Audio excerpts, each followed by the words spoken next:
এইযোৰ টছত মুগা পোৱা আছে। এইযোৰ আমাৰ ঘৰৰ হালতে বৈ থকা হৈছে।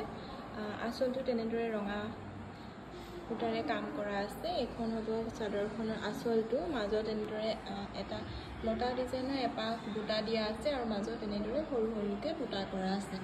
আৰু কাপোৰযোৰ এইকেইটা হ'ব ছাইড পটিকেইটা আৰু লগত থাকিব এইখন মেখেলাখন। মেখেলাখনো যথেষ্ট ওপৰলৈকে কাম কৰা আছে এইখন। আৰু এইটো হ'ব ব্লাউজৰ পিচটো।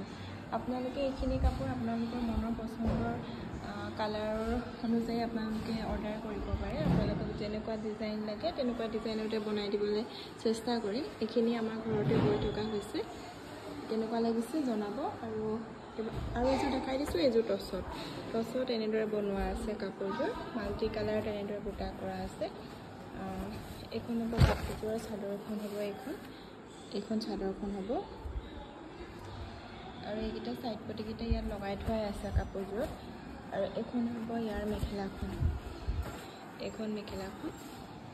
এইখন হ'ব মেখেলাখন। এইযোৰ যথেষ্ট ধুনীয়া লাগিছে কাপোৰযোৰ দেখিবলৈ। এইটো হ'ব ব্লাউজৰ পিচটো।